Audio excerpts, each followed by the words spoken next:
नमस्कार। तो चलिए जानते हैं देश की महंगाई, बेरोजगारी, पेंशन, सरकारी नौकरी, किसानों के लिए महिलाओं के हितों की तमाम 50 बड़ी खबरों को सिर्फ 10 मिनट में। अभी तक वीडियो को लाइक नहीं किया तो लाइक कर दें। दिल्ली के परिवहन मंत्री कैलाश गहलोत ने आप छोड़ी केजरीवाल को लिखा पत्र। कहा पार्टी ने केंद्र से लड़ने में समय बर्बाद किया, वादे भी पूरे नहीं किए। कैलाश गहलोत ने रविवार सुबह आप के राष्ट्रीय संयोजक अरविंद केजरीवाल को पत्र लिखकर इस्तीफे का ऐलान कर दिया है। गहलोत ने केजरीवाल को लिखे लेटर में यमुना की सफाई के मुद्दे को लेकर आपकी आलोचना की। उन्होंने कहा आम आदमी पार्टी ने केंद्र सरकार से लड़ाई करने में बहुत वक्त बर्बाद कर दिया है। पार्टी ने जनता से किए वादे भी पूरे नहीं किए, इसलिए मैं आम आदमी पार्टी को छोड़ रहा हूं। मणिपुर में 3 महिला और 3 बच्चों के शव मिलने के बाद हिंसक प्रदर्शन जारी है। इसके मद्देनजर गृह मंत्री अमित शाह नागपुर की 4 रैलियां रद्द कर दिल्ली लौट आए हैं। वे राज्य की सुरक्षा व्यवस्था को लेकर मीटिंग करेंगे। वहीं केंद्रीय रिजर्व पुलिस बल प्रमुख अवनीश दयाल को हालात का जायजा लेने के लिए गृह मंत्री ने मणिपुर भेज दिया है। स्वदेशी हाइपरसोनिक मिसाइल की सफल टेस्टिंग हो गई है। हमारे भारत में 1500 किलोमीटर से ज़्यादा की इसकी रेंज, आवाज़ से भी 5 गुना तेज रफ्तार है। इसे रोक पाना असंभव है। लंबी दूरी की इस हाइपरसोनिक मिसाइल की रेंज 1500 किलोमीटर से ज़्यादा है। इस मिसाइल से हवा, पानी और ज़मीन तीनों जगहों से दुश्मन पर हमला किया जा सकता है। लॉन्च के बाद इसकी रफ्तार 6200 किलोमीटर प्रति घंटे तक पहुंच सकती है, जो साउंड की स्पीड से 5 गुना ज़्यादा बताई जा रही है। दिल्ली में लगातार 5वें दिन प्रदूषण का स्तर गंभीर कैटेगरी में दर्ज किया गया। सेंट्रल पोल्यूशन कंट्रोल बोर्ड के मुताबिक रविवार सुबह 7 बजे दिल्ली के 14 लोकेशन पर AQI 400 प्लस दर्ज किया गया है।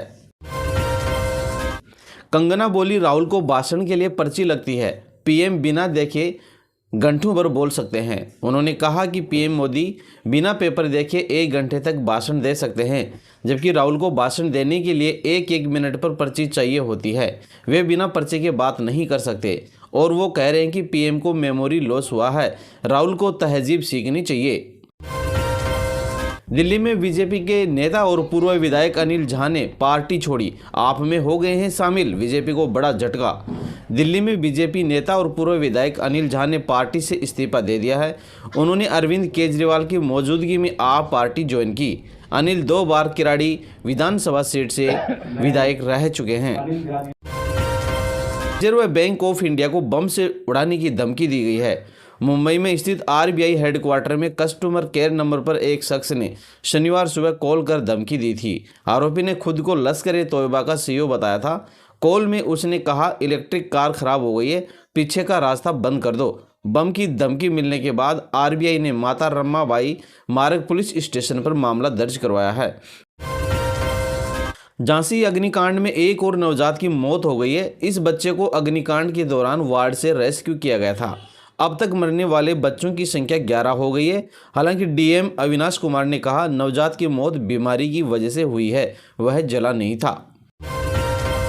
सुप्रीम कोर्ट में बुधवार गुरुवार को रेगुलर मामलों की सुनवाई नहीं होगी। इनकी जगह ट्रांसफर याचिका, बेल केस और दूसरे मामले लिस्टिंग होंगे। CJI खन्ना ने नियम बदले।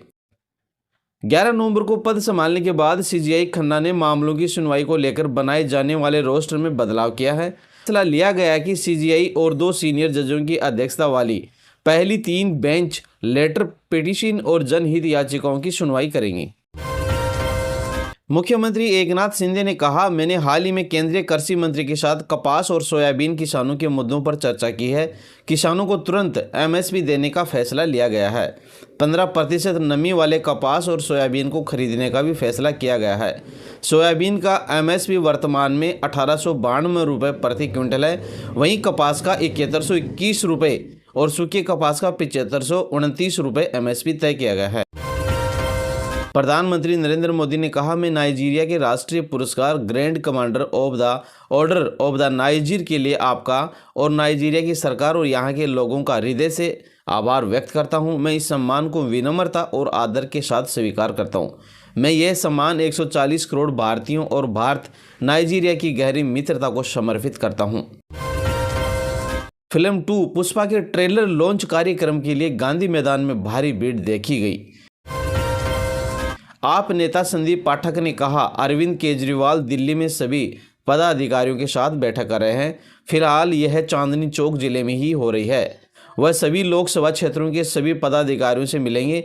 हम लोगों को आप द्वारा किए गए कामों के बारे में बताएंगे। प्रधानमंत्री नरेंद्र मोदी ने कहा, मुझे विश्वास है कि आज की हमारी वार्ता से हमारे संबंधों में एक नया अध्याय जुड़ेगा। हम मिलकर वैश्विक स्तर पर ग्लोबल साउथ की प्राथमिकताओं को उजागर करते रहेंगे और अपने संयुक्त प्रयासों में हमें सफलता मिलेगी। फिलहाल प्रधानमंत्री नाइजीरिया की यात्रा पर गए हुए हैं। वहां इन्होंने ये समझौते किए हैं। कांग्रेस महासचिव प्रियंका गांधी वाड्रा ने नागपुर में रोड शो किया।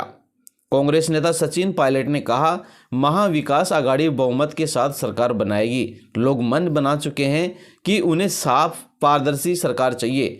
हम सकारात्मक एजेंडे को लेकर चल रहे हैं। हम जहां भी जा रहे हैं वहां हमें अच्छी प्रतिक्रिया मिल रही है। 23 तारीख को हम अच्छी खासी संख्या के साथ सरकार बनाएंगे। प्रधानमंत्री नरेंद्र मोदी का नाइजीरिया के अबुजा में राष्ट्रपति भवन में औपचारिक स्वागत और गार्ड ऑफ ऑनर दिया गया। श्रद्धालुओं से भरी बस पलटी, 3 की मौत, 14 घायल। सड़क पर गड्ढे से अनियंत्रित हुई बस। बूंदी में श्रद्धालुओं से भरी तेज रफ्तार प्राइवेट बस बेकाबू होकर पलट गई। हादसे में कंडक्टर समेत 3 लोगों की मौके पर मौजूद हो गई और 14 अन्य यात्री घायल भी हो गए। घायलों को कोटा रेफर कर दिया गया है। राजस्थान के 5 जिलों में छाया कोहरा। उत्तर भारत में हो रही बर्फबारी के असर से राजस्थान श्रीगंगानगर हनुमानगढ़ में कोल्ड डे जैसा मौसम हो गया है। 5 जिलों में घने कोहरे का भी असर दिख रहा है। बीच बाजार गैस सिलेंडर में ब्लास्ट हो गया। 38 झुलसे। भरतपुर में बीच बाजार गैस सिलेंडर में ब्लास्ट हो गया। हादसे में 38 लोग झुलस गए हैं। इनमें बच्चे और महिलाएं भी शामिल हैं। 34 घायलों को जिला अस्पताल रेफर किया गया है। वहीं 4 मामूली घायलों का बिजावर के निजी क्लिनिक पर भी इलाज किया जा रहा है। छत्तीसगढ़ में अगले 5 दिन बढ़ेगी ठंड। 2 से 3 डिग्री तक गिरेगा रात का पारा। छत्तीसगढ़ में ड्राई मौसम के कारण बस्तर संभाग को छोड़कर लगभग सभी जिलों में रात के तापमान में गिरावट आ रही है। यह दौर 5 दिनों तक जारी रहेगा, जिससे अभी और ठंड बढ़ेगी। अंबिकापुर में तापमान में 5 डिग्री की गिरावट आई। वहीं रायपुर समेत सभी जिलों में रात का तापमान सामान्य से 1 से 3 डिग्री कम रहा। आपके राष्ट्रीय संयोजक अरविंद केजरीवाल ने कहा, अनिल झा का आप में स्वागत है। अनिल झा पूर्वांचल के सबसे बड़े नेताओं में से एक माने जाते हैं। उत्तर प्रदेश और बिहार से लोग शिक्षा और रोजगार के लिए दिल्ली आते हैं। बोकारो में एक जनसभा को संबोधित करते हुए भाजपा के राष्ट्रीय अध्यक्ष और जेपी नड्डा ने कहा, राहुल गांधी आजकल ओबीसी पर चर्चा कर रहे हैं। वह संविधान की पुस्तक लेकर घूम रहे हैं और दावा करते हैं कि उन्हें ओबीसी की चिंता है। मैं राहुल गांधी से पूछना चाहता हूं कि उनकी दादी ने मंडल आयोग की रिपोर्ट पर कार्यवाही क्यों नहीं की थी। सपा प्रमुख अखिलेश यादव ने अंबेडकर नगर में चुनावी रैली की। अंबेडकर नगर की कटहरी में कहा, सीएम चुनावी रैलियों में सपा के खिलाफ कई आरोप लगा रहे हैं। कहते हैं कि सपा माफियाओं का गढ़ है, वहां सब गुंडे ही गुंडे हैं। मैं दावे के साथ कहता हूं कि सीएम खुद घर से निकलते वक्त आईने में अपना चेहरा नहीं देखते। 4 अफसर सस्पेंड, फिर भी जमीन नहीं नपी। लखीमपुर खीरी में 2 बीघा जमीन की पैमाइश के लिए सरकार ने 1 IAS और 3 PCS अधिकारी को सस्पेंड कर दिया है। सरकार के एक्शन के बाद भी खेत का सीमांकन नहीं हो पाया। राजस्व की टीम मौके पर गई और चक रोड खुलवाकर वापस चली आई। महाराष्ट्र और झारखंड विधानसभा चुनाव के मद्देनजर चुनाव आयोग ने नोटिस पर कांग्रेस के राष्ट्रीय अध्यक्ष मल्लिकार्जुन खड़गे ने कहा, नोटिस का स्वागत है। जवाब 18 तारीख तक देना है, जो दे दिया जाएगा। जवाब तैयार किया जा रहा है और भेज दिया जाएगा। शिवसेना प्रमुख उद्धव ठाकरे ने अपनी पत्नी रश्मि ठाकरे के साथ दादर के शिवाजी पार्क में बाला साहब ठाकरे को उनकी पुण्यतिथि पर श्रद्धांजलि दी।